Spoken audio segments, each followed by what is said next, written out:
جی تو welcome back. Break کے بعد خوش آمدید. عالم کے بول کا باقاعدہ آغاز کریں گے. اسامہ بھائی نے علماء کا تعارف بھی کروا دیا. غزوہ بدر کی اہمیت کے حوالے سے آج ہم بات کریں گے. اور مفتی عابد صاحب میں آپ سے شروع کرنا چاہوں گی.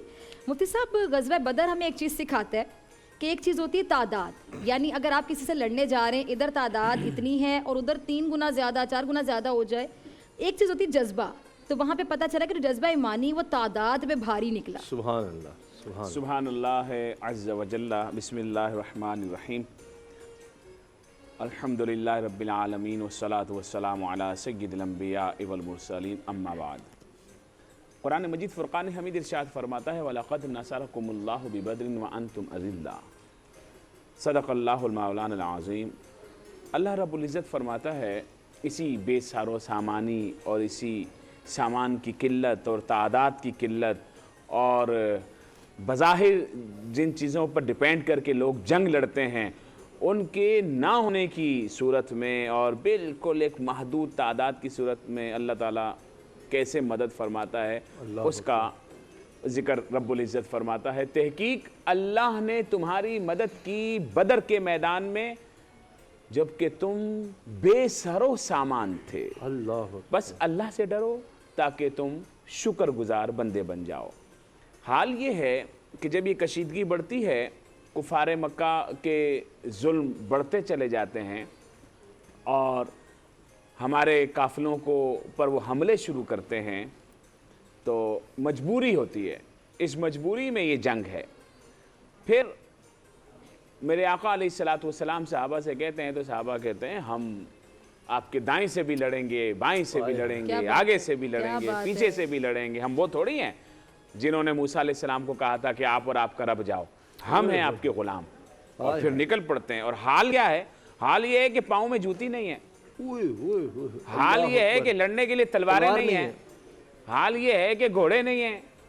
اور سامنے جو لشکر جرار ہے وہ 1000 کا ہے, سر و سامان سے لیس ہے اور مکمل جنگی ہیں, اور وہ لڑنے کے لیے آ رہے ہیں. اس میں ہمارے ہاں بچے بھی ہیں, ہمارے ہاں بوڑھے اصحاب بھی ہیں, ہمارے ہاں جوان بھی ہیں. تو ایسے میں یہ اصحاب جاتے ہیں. اللہ کے حبیب صلی اللہ تعالیٰ علیہ وسلم دعا کرتے ہیں. حدیث پاک میں آیا کہ الدعاء صلاح المؤمنین, دعا مومنین کا ہتھیار ہے. اب ہتھیار ہم کو یہ ہتھیار بھی چلانا نہیں آتا ہے, دعا کرنا بھی نہیں آتی. ہم دعا کرتے ہیں کبھی ادھر دیکھتے ہیں کبھی ادھر دیکھتے ہیں, ادھر ادھر کر کے ادھر.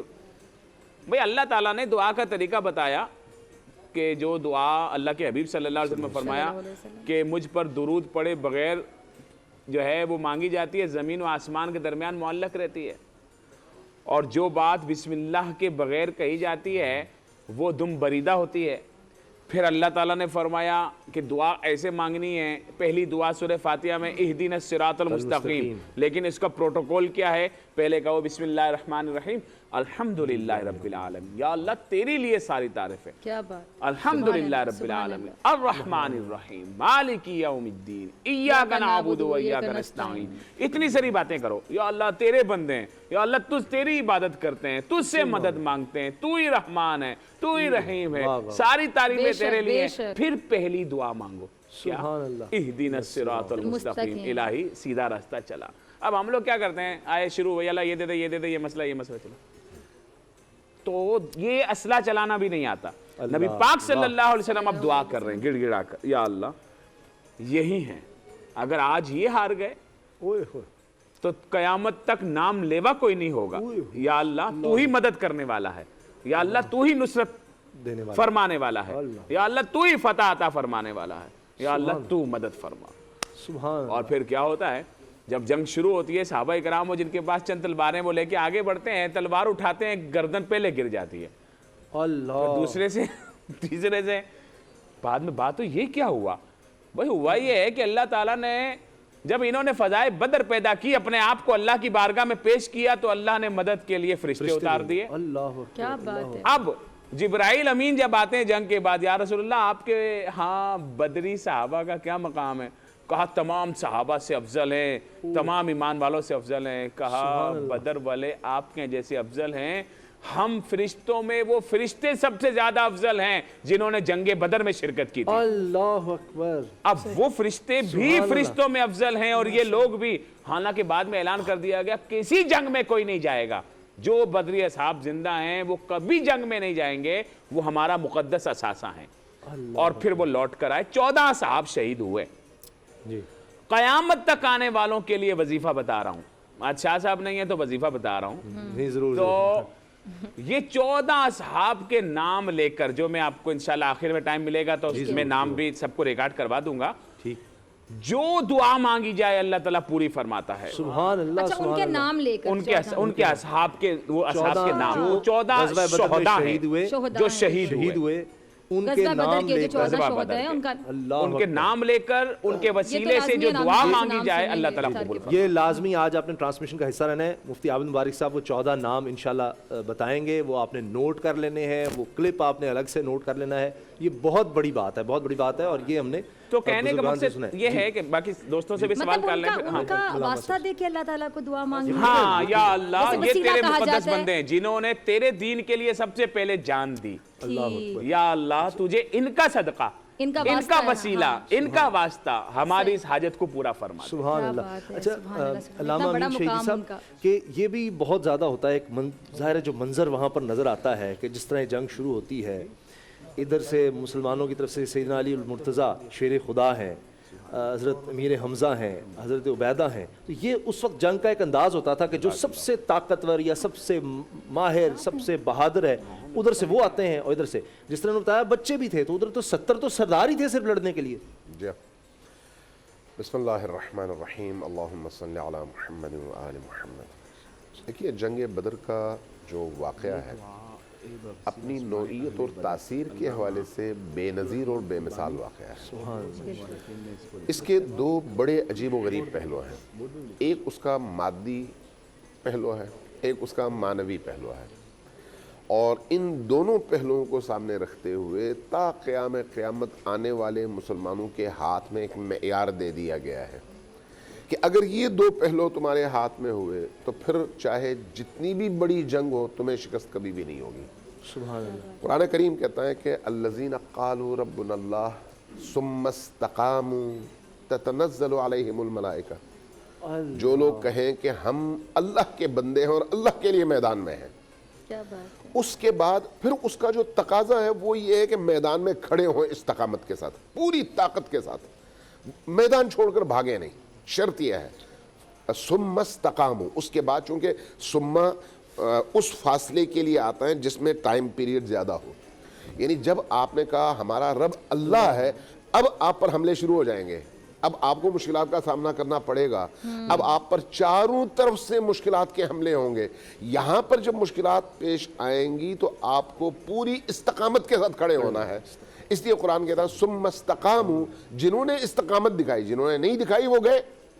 جنہوں نے استقامت دکھائی تتنزل علیہم الملائکہ, اللہ کے فرشتے ان پر نازل ہوتے ہیں. اس لیے اس پس منظر کو سامنے رکھتے ہوئے اقبال نے کہا تھا کہ فضائے بدر پیدا کر, فرشتے تیری نصرت کو اتر آئیں گے گردوں سے قطار اندر قطار اب بھی. یعنی بدر صرف اس زمانے کے لیے نہیں ہے, تا قیام قیامت ہے. بدری بننے کی ضرورت ہے, پیدا کرنے کی ضرورت ہے, بدری سوچ پیدا کرنے کی ضرورت ہے. اب آتے ہیں خود میدان بدر کی طرف. میدان بدر میں 2 لشکر ہیں. ایک کے پاس تمام جنگی ساز و سامان موجود ہیں اور جنگی تربیت یافتہ لوگ ہیں, سارے جوان ہیں, تگڑے ہیں, اسلحہ موجود ہیں, اونٹ موجود ہیں, گھوڑے موجود ہیں, تیر موجود ہیں, تلواریں موجود ہیں, نیزے بالیں موجود ہیں, گھوڑے اور سواریاں بھی موجود ہیں, اور ان کے پاس کھانا پینا بھی فراواں ہے. یعنی سب کچھ ان کے پاس موجود ہے. دوسری طرف 313 وہ لوگ ہیں جن کے پاس جوتے نہیں ہیں, جن کے پاس چند تلواریں ہیں, چند تلواریں, چند اونٹ یا گھوڑے ہیں, اور باقی جو ہیں بیچارے پیدل ہیں. ان کے پاس ڈنڈے ہیں اور کچھ بھی نہیں ہے. لیکن ان کے اندر جو چیز ہے, جو دولت ہے, جو طاقت ہے, وہ اللہ پر آنکھ بند کر کے ایسا ایمان ہے کہ جس اللہ کی وحدانیت کا کلمہ ہم نے پڑھا ہے وہ دیکھ رہا ہے اور وہ ہماری مدد کرے گا. کیا بات ہے. یہ وہ ایمان کیسے کوئی مقابلہ کر سکتا ہے؟ بالکل وہ تو نظر آ رہا ہے کہ اس طرح تو نہیں کوئی جیت سکتا۔ اس لیے عددی کمتری یا عددی برتری معنی نہیں رکھتا۔ اب کم من فئۃ قلیلۃ غلبت فئۃ کثیرۃ باذن اللہ، قرآن کہتا ہے نا، کتنے ایسے چھوٹے چھوٹے گروہ ہوتے، کمزور گروہ تھے، لیکن اللہ نے ان کو اپنے سے کئی گنا بڑے گروہوں پر ایسا غلبہ عطا کیا کہ دشمنوں کی آنکھیں خیرہ ہو کر رہ گئی۔ تو جنگ بدر اس کی بہترین مثال ہے۔ اب اس جنگ میں ہم یہ دیکھتے ہیں کہ 70 مشرکین مکہ شہید ہوتے ہیں، قتل ہوتے ہیں، مارے جاتے ہیں، جہنم رسید۔ جی ہاں، 70 مشرکین واصل جہنم ہوتے ہیں اور 14 مسلمان اور مومن جام شہادت نوش کرتے ہیں۔ اب یہاں پر بھی اللہ تبارک و تعالیٰ دکھا رہا ہے کہ کون کیسا ہے۔ مورخین نے لکھا ہے کہ ان 70 میں سے آدھے وہ لوگ ہیں جن کو علی مرتضیٰ نے مارا ہے، اللہ آدھے وہ لوگ ہیں۔ مختلف اقوال ہیں، جو زیادہ سے زیادہ تعداد بیان کی گئی ہے وہ آدھے ہیں، 35 ہیں، اس کے بعد 21 تک کی روایت ہے۔ تو اس طرح سے باقی اصحاب کا بھی اپنا رول ہے ظاہر ہے۔ جیسے ابھی مفتی مبارک نے کہا کہ جب فرشتے نازل ہوتے ہیں تو فرشتے کیا کرتے ہیں، ادھر یہ اپنے ڈنڈے اٹھائیں اور ادھر ان دشمنوں کی گردنیں کٹ کر الگ ہو جائیں۔ تو یہ کون کر رہے ہیں؟ یہ فرشتے کر رہے ہیں، یہ فرشتے مدد کر رہے ہیں، اور ان فرشتوں کی وجہ سے ان مظلوم مسلمانوں کو ایک ڈھارس مل رہی ہے۔ اب ایسی کیفیت میں جنگ جب اس زمانے میں ہوتی تھی تو ایک دفعہ تن بتن جنگ ہوتی تھی، جس میں ایک بندے کے مقابلے میں دوسرا بندہ آتا تھا، ایک دفعہ پھر پورا لشکر حملہ آور ہوتا تھا۔ تو ابتدا جب ہوئی ہے تو اس میں نبی کریم صلی اللہ علیہ وآلہ وسلم نے 3 افراد کو میدان میں بھیجا ہے، اللہ صرف 3 افراد کو، حضرت عباس کو، حضرت علی کو اور حضرت اکرمہ کو، 3 افراد۔ اور ادھر سے قریش کے مشرکین قریش کے 3 سب سے بڑے جنگجو آئے ہیں، اور ان جنگجوؤں کو ان 3 افراد نے پہلے اس پہ ہی قتل کیا۔ اکرمہ کے مقابلے میں غالباً عتبہ تھا، تو عتبہ کو مارنے کے لیے حضرت عباس اور حضرت علی دونوں ساتھ گئے، چونکہ یہ اپنے مد مقابل کو پہلے ہی مار چکے تھے، اور ان کو مار دیا۔ اب اس جنگ میں اس کے بعد پھر فرشتوں نے اپنا کام کیا۔ اچھا، یہ جو مومنین کا طبقہ ہے قلیل ہے، کمزور ہے، لیکن ایمان کے لحاظ سے اس مقام پر ہے کہ اس مقام پر پہنچنے کے بعد اللہ پھر اپنی ساری جو خدائی ہے اس میں ان افراد کو منتخب کرتا ہے اور ان کو عزت اور کرامت عطا کرتا ہے۔ تو اب یہاں پر اس جنگ میں ایک اور پہلو، صرف ایک نقطہ میں عرض کروں گا بالکل مختصر۔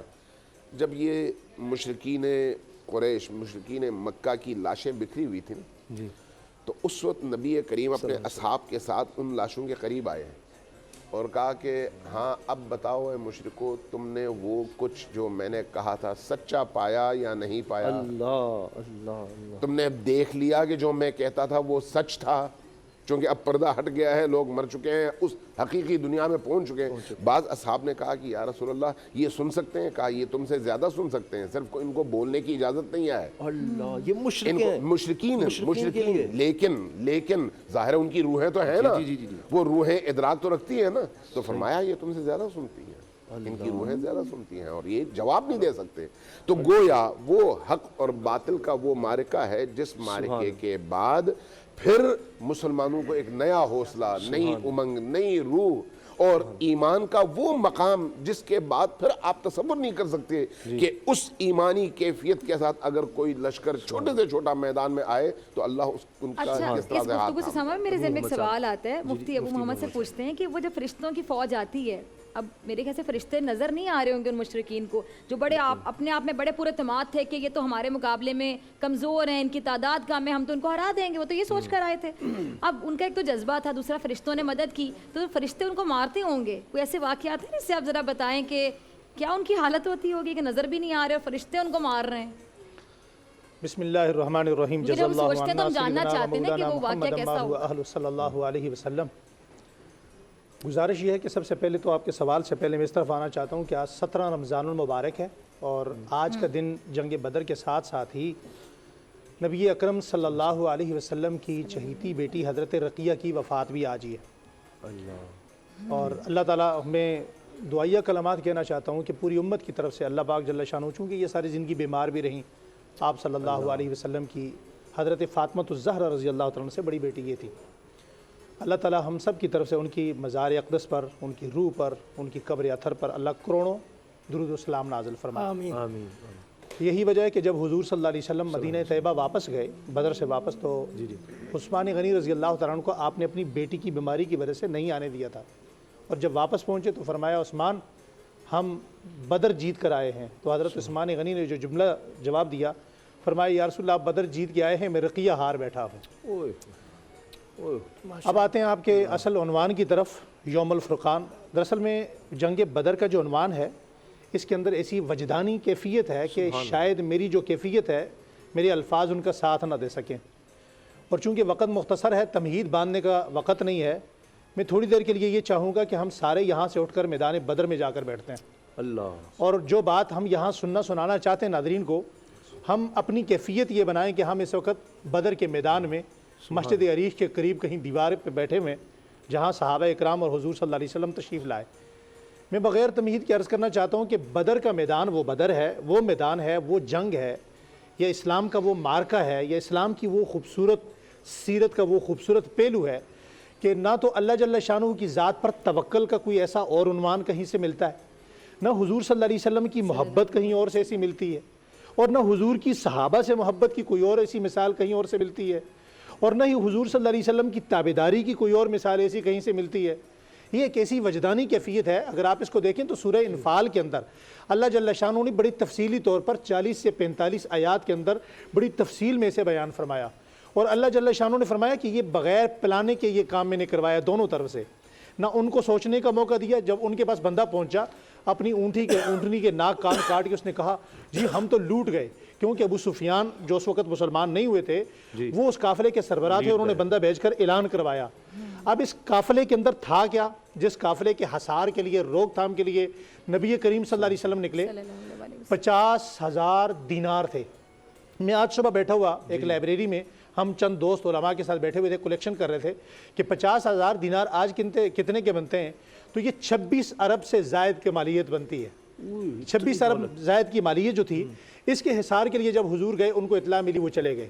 میدان بدر جب سج گیا، مختصر چونکہ وقت نہیں ہوتا، باقی حضرات بھی ہیں، میدان بدر جب سج گئے نا جی، صفیں بننے لگیں، حضور صلی اللہ علیہ وسلم صفیں سیدھی فرما رہے ہیں، ادھر سے جو کفار مکہ مشرکین مکہ ان کی صفیں بھی ابو جہل ٹھیک کر رہا ہے، اور جب صفیں ٹھیک ہو چکی تو ابو جہل نے کہا ہے محمد صلی اللہ علیہ وسلم ہمارا مقابلہ جو ہے نا ان سے نہیں ہے، یہ جو مدینہ سے آپ لے کر آئیں، آپ ان کو پیچھے ہٹائیں، ان کو آگے لے کر آئیں جو مکہ سے آپ کے ساتھ آئے۔ آپ ذرا اس کیفیت پہ غور کیجیے گا۔ حضور صلی اللہ علیہ وسلم نے یوں اشارہ فرمایا، نبوت کی آنکھ کو دیکھتے ہوئے اصحاب انصار جو تھے مدینہ والے وہ پیچھے چلے گئے، اور جو اصحاب مہاجرین تھے وہ آگے آ گئے جو مکہ سے آئے ہوئے تھے۔ اور اسی اسنا میں کفار کی صفوں کو چیرتا ہوا ایک بڑا وہ شخص جس کا نام عتبہ ہے، بڑا جنگجو ہے، آپ اس زمانے کو اسے کلنٹن کہہ سکتے ہیں۔ یہ شخص اپنے وجود پر لوہے کا لباس پہن کر صفوں کو چیرتا ہوا آگے آیا، اور نبی کریم صلی اللہ علیہ وسلم کا نام لے کر مخاطب کرتا ہے، حل میں مبارزن، اے محمد ہے کوئی میرے مقابلے کا؟ تو یقیناً اس اعلان کے بعد ایک سناٹا سا چھا گیا، دشت چھا گئی، لیکن صحابہ اکرام نے حضور کی طرف دیکھا، حضرت علی بھی ہیں، حضرت ابوبکر بھی ہیں، حضرت عمر بھی ہیں، کہ حضور ہمیں اشارہ کریں تو اس کے مقابلے میں جائیں۔ اس زمانے میں جنگ ہوتی ایسے، پہلے پہلوان کو اتارا جاتا تھا، مگر ایمان کی جو وجد کی کیفیت ہے، حضور سے محبت کا انداز ہے، میں وہ عرض کرنا چاہتا ہوں۔ ایک چھوٹا سا بچہ ہے، 14 سے 16 سال اس کی عمر ہے، اس بچے کا نام ہے خزافہ۔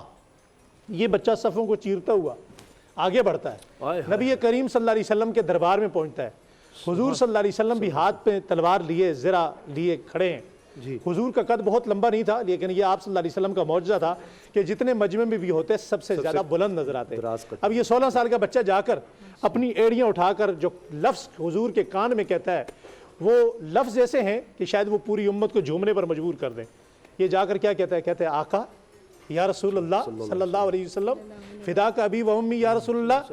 یہ آنے والا اعلان کرنے والا، یہ لوہے کے لباس میں چھپا جو اعلان کر رہا ہے، حل میں مبارزن، آقا یہ میرا والد عتبہ ہے اور میں اس کا بیٹا خزافہ ہوں، اگر آپ کی اجازت ہو تو میں آنے والے اپنے اس باپ سے نمٹ لوں۔ یہ منظر تھا۔ نبی کریم صلی اللہ علیہ وسلم کی جو تابعداری کا نمونہ ماڈل اس میدان میں ملتا ہے۔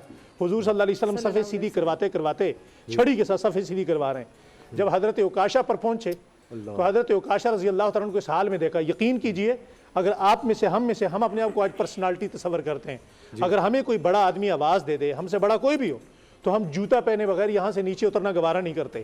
مگر مدینہ سے کتنا سفر ہے؟ بدر کا کئی کلومیٹر ہے. صحیح. نبی کریم صلی اللہ علیہ وسلم جب حضرت عکاشہ پہ پہنچے تو حضور صلی اللہ علیہ وسلم کے ہاتھ میں جو چھڑی تھی وہ حضرت عکاشہ کے ننگے پیٹ پہ لگی. سر پہ پگڑی نہیں ہے, تن پہ کرتا نہیں ہے, پاؤں میں جوتا نہیں ہے, ایک دھوتی باندھی ہوئی ہے. اور حضور صلی اللہ علیہ وسلم نے حیرت زدہ نگاہوں سے عکاشہ سے کہا, عکاشہ آپ کے پاؤں میں جوتا نہیں, تن پہ کپڑا نہیں. معارف القرآن میں مولانا مفتی شفیع صاحب نے لکھا ہے, روح المانی میں لکھا ہے, اور فرمایا کہ آپ اس حال میں آ گئے. فرمایا آقا ہم نے یہ تو نہیں دیکھنا تھا نا کہ ہمیں کپڑا ہے یا نہیں ہے, جوتا ہے یا نہیں ہے, تن پہ کرتا ہے یا نہیں ہے. ہم نے تو یہ دیکھا ہے کہ لانے والا کون ہے, بلانے والا کون. سبحان اللہ, سبحان اللہ, کیا بات ہے, کیا بات ہے. جناب ہم غزوہ بدر کو یاد کر رہے ہیں, صحابہ بدر کو یاد کر رہے ہیں. علامہ سید الحسینی صاحب کے کمال لوگ ہیں یہ, اور اسی لیے شاید ان کو ایک خاص مقام جو کسی اور کو اس طرح حاصل نہیں ہے کہ اللہ اور اس کے رسول نے بلایا تو بس یہ نہیں دیکھا کہ کیا ہے کیا نہیں ہے, کتنا بڑا لشکر ہے, کچھ ہے ہی نہیں, بس آ گئے پھر. یہ ان کا جو ایمان کی طاقت تھی یہ نظر آتی ہے. نحمدہ و نصلی علی رسولہ الکریم, اما بعد, فاعوذ باللہ من الشیطان الرجیم, بسم اللہ الرحمن الرحیم. لقد نصركم الله ببدر وأنتم أذلة وقال تعالى لا تجد قوما يؤمنون بالله واليوم الآخر يوادون من حاد الله ورسوله ولو كانوا آباءهم أو أبناءهم أو إخوانهم. آیت تو بہت لمبی ہے اور وقت مختصر ہے, اور مختصر ہی کہا گیا ہے کہ کیونکہ دوسرے ہمارے حضرات بھی ہیں وہ اپنے اس حوالے سے بات کریں گے. تو بدر سب سے اہم واقعہ اس وجہ سے بھی ہے کہ جس طرح مسلمان ایمانی جذبے کے ساتھ سرشار تھے, اس طرح ان کے مقابلے میں کفار بھی اپنے کفر پر جمے ہوئے تھے. وہ اپنے کفر میں جس طرح پیغمبر صلی اللہ علیہ وسلم سے فرما رہے ہیں کہ ہم مہاجرین کو آگے کریں جو مکے سے گئے. ظاہر ہے کہ ایک طرف ان کے کچھ میں والد ہیں, بھائی ہیں, رشتہ دار ہیں, وہ کافر بھی اپنے مقابلے میں اپنے رشتہ داروں کو سامنے کر رہے ہیں, وہ کفر میں اتنے سخت ہیں. اور دوسری طرف مسلمان اپنی ایمانی جذبے میں اتنے آگے ہیں کہ وہ بھی اپنے رشتہ داروں کے لیے سامنے آئے. تو یہ بدر کا جو واقعہ جو سب سے اہم واقعہ ہے اور ان کو جو مقام اللہ نے دیا ہے, اس کی اصل وجہ یہ ہے کہ دونوں طرف رشتہ داریاں ہیں. کیونکہ قریب ہی میں اس سے پہلے ہجرت کر کے مکہ میں تنگ ہوئے, اور یہ جو جنگ جو اللہ نے فرض فرمائی ہے, یہ ایسا نہیں ہے کہ اللہ تبارک و تعالیٰ نے مسلمانوں کو پہل کر کے مسلمانوں نے اقدام کیا, بلکہ اس سے پہلے مظالم ڈائے گئے. 13 سال پیغمبر صلی اللہ علیہ وسلم نے مکہ میں صبر فرمایا, اور مکہ میں صبر کرنے کے بعد آپ نے ہجرت فرمائی. ہجرت میں بھی ان کو نہیں چھوڑا, اور وہاں پہ بھی ان کے خلاف طرح طرح کے پروپیگنڈے کرتے رہے اور ان کے پیچھے جاتے رہے, اور وہاں کے منافقین کو اپنے ساتھ کرتے رہے. اسی وجہ سے پیغمبر صلی اللہ علیہ وسلم نے یہ اقدام کیا, اور اللہ نے یہ آیت نازل فرمائی اذن للذین یقاتلون بانہم ظلموا. آپ کو قتال کی اجازت دی جاتی ہے اس وجہ سے کہ آپ پر ظلم ہوا ہے. بانہم ظلموا وان اللہ علی نصرہم لقدیر, اور اللہ آپ کی مدد پر قادر ہیں. تو اللہ تبارک و تعالیٰ نے فرشتوں کو بھی نازل فرمایا. اور اس آیت جو میں نے آیت پڑھی, لا تجد قوما یؤمنون باللہ والیوم الآخر, کہ آپ کسی مومن کو نہیں پائیں گے کہ جس کا ایمان اللہ اور قیامت کے دن پر ہو, یؤمنون باللہ والیوم الآخر یوادون من حاد اللہ, کہ وہ محبت کریں اللہ اور اس کے رسول کے دشمن کے ساتھ, چاہے ولو کانوا آباہم, اگرچہ وہ ان کے والد ہوں, او ابناہم, اگرچہ وہ ان کی اولاد ہو, او اخوانہم, اگرچہ وہ ان کے بھائی ہوں, او عشیرتہم, اگرچہ ان کے خاندان میں سو. جب یہ بات ہوگی, اولئک کتب فی قلوبہم الایمان, اللہ نے خود ان کے دلوں میں ایمان لکھ دیے. جبھی تو قیامت تک کہ اللہ نے ان کا مطلب ہے کہ نام بنایا. اور آج جس طرح مفتی صاحب نے کہا کہ بدری صحابی 14 صحابہ ان کے نام لے کے وظیفہ بتائیں گے, تو اللہ نے ان کے دلوں میں خود ایمان لکھا تھا. اور صرف ایمان لکھا نہیں, وَأَيَّدَهُمْ بِرُوحٍ مِّنْ, اللہ نے اپنی جانب سے ان کی مدد بھی فرمائی. اور پھر اللہ نے ان کو کیا فرمایا, اولئک حزب اللہ, یہ اللہ کی جماعت, یہ اللہ کی جماعت, یہ اللہ کی جماعت ہے. الا ان حزب اللہ هم المفلحون, خبردار اللہ کی جماعت ہمیشہ کی اور اس سے بڑی کیا بات ہے سبحان یہ اللہ، اللہ کی یہ جماعت اللہ کو کی کون شکست دے سکتا ہے؟ پروفیسر صاحب کیا خوبصورت، یہ جو صحابہ بدر ہیں یہ ہے اللہ کی جماعت، اور ان کا ایک واقعی یہ اللہ کی جماعت تھے۔ اب بدر کا اگر ہم مختصر تجزیہ کریں جی دو لفظوں میں ہے، جی مومن کا بھروسہ تکبیر اور کافر کا بھروسہ شمشیر۔ سبحان اللہ سبحان اللہ، اتنی واہ بڑی واہ۔ بات، واہ کیا مومن بات جو ہے۔ نکلے اللہ پر بھروسہ کر کے نکلے، اور کافر جو نکلے اپنے اسلحہ اپنی قوت پر بھروسہ کر کے نکلے۔ جب مومن اس بے سر و سامانگی کے عالم میں نکلے ان کا بھروسہ اللہ پر تھا، تلواریں نہیں، کچھ نہیں، جسم پر کپڑے نہیں۔ اور میرے رسول کی عظمت دیکھیں آپ، یہ واقعہ میں ضرور بیان کروں گا کیونکہ مسلم شریف میں ہے، مسلم شریف واقعہ ہے۔ جب رسول اکرم صلی اللہ علیہ وسلم صلی اللہ علیہ وسلم بدر کو جا رہے تھے، حذیفہ بن یمان رضی اللہ تعالیٰ عنہ آئے نبی کریم کے پاس، کہنے یا رسول اللہ میں مدینہ سے باہر گیا تھا، قریش نے مجھے پکڑ لیا تھا اور مجھے نہیں چھوڑا انہوں نے جب تک میں نے ان کو یہ عہد نہیں دیا کہ میں محمد صلی اللہ علیہ وسلم کے ساتھ مل کر تمہارے ان کے خلاف لڑائی نہیں کروں گا، یہ میرا عہد ہے ان کے ساتھ۔ اب حالات یہ ہیں، میرے لیے کیا حکم ہے؟ اب ہم اس پر غور کریں، اسلام کتنا عظیم مذہب ہے۔ اللہ یہ عہد کیا کس نے؟ حذیفہ بن یمان نے، جو رسول اکرم صلی اللہ علیہ وسلم کے عاطم السر تھے۔